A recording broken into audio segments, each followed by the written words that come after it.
Hi, Tom Richardson for New England Boating, and today we're in Hingham, Massachusetts to check out the amazing Sealegs amphibious vehicle.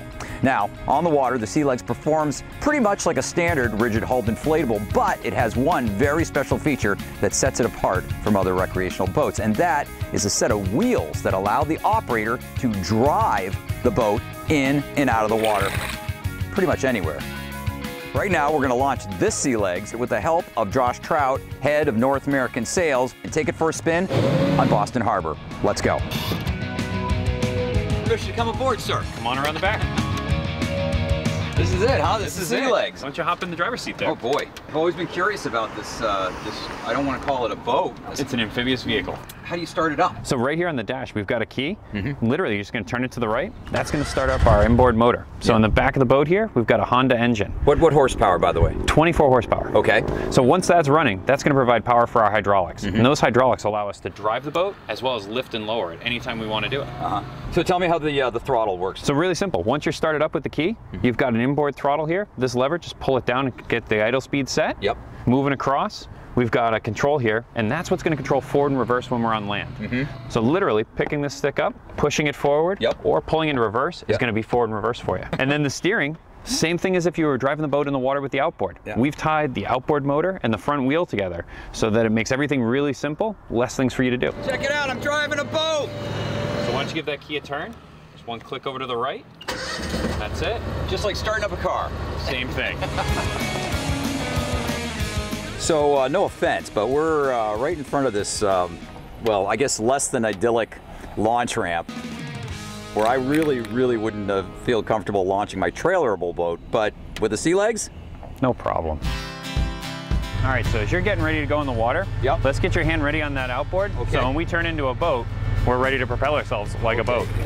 Just put this in forward, not too much, just get a little forward motion. Now I'm gonna have you push this bow wheel up button. And once you see that tire come all the way up, we'll know it's fully clear. Okay, now we're gonna do our stern wheels. Idle us down, about 20 seconds, I'm gonna shut off that engine, and we're a boat. We're a boat now. So what's the top speed that you get on this boat again? So we're in excess of 40 miles an hour, depending on what we're doing in the water, and then about 6 miles an hour on land. So tell us about the outboard engine. So outboard engine's just your normal Evinrude E-Tech 150. We found it's a great measure of power and performance. We looked at all the boats that we've built through the years and the options that our customers have asked us for, and this boat really is a sum of all those inquiries that we made.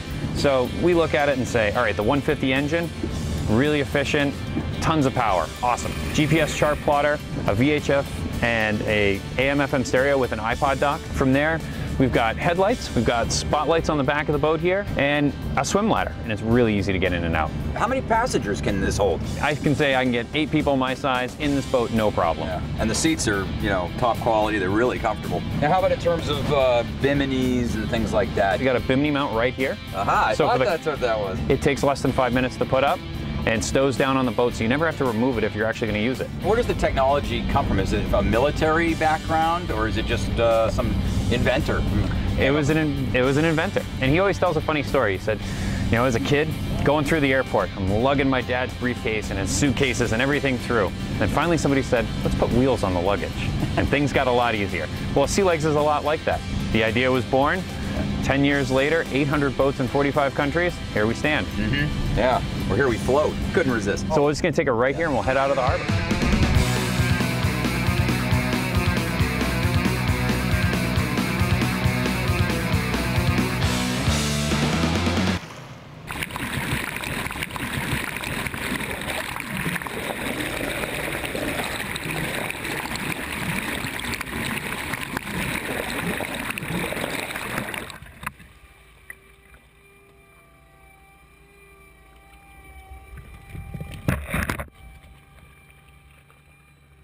Well, here we are on a secluded beach. We're not going to say where exactly, but good-sized cobbles and stuff, and this thing handled it with no problem. Absolutely. I mean, the way the boat's built, it's meant to go up on all sorts of surfaces. So you can have sandy soil, rocks, you know, whatever you're doing, you can get there. It just allows you the versatility to go where you want to go, when you want to do it. Tell me about the hull. We've got a deep V riding hull that'll go through surf, waves, and just do it happily and comfortably, and more importantly, we're both dry. And it's aluminum, so you don't have to worry about dinging any gel coat or anything. You just let it go on the rocks or the sand or whatever, and it's fine. That's it. I mean, this whole boat is 5083 aluminum. really thick. So drop it on the rocks, don't even worry about it. We don't even paint the very bottom of the boat because we know you're gonna do what we're doing right now. So don't worry about it. The big question I had when I first heard about the Sealegs was, how do you keep it running in a harsh marine environment? Really easy. You build it for the harsh marine environment. So if we look just down to simple things, the hoses that we use for our hydraulics here, all these fittings are 3/16 stainless steel, meant to be in salt water. But the one thing that I think a lot of people always overlook is with this boat, they get a lot more love and care just because they're not in the water all the time getting beat up by the elements. How about maintenance? Typically it's going to see your local Sealegs dealer or authorized agent, once a year. He's gonna take that boat, hand it back to you, and you're ready for the next year. Right. Bring it in, they take care of the whole boat, top to bottom. You're gonna see 10+ years on this if you take good care of it. Hey Josh, thanks for the great boat ride, or boat car ride, or whatever you want to call it, with the Sealegs. The thing is even cooler than I imagined. Take one of these things for a test drive. I got to tell you, you're not going to be disappointed. Tom Richardson for New England Boating. Thanks for watching.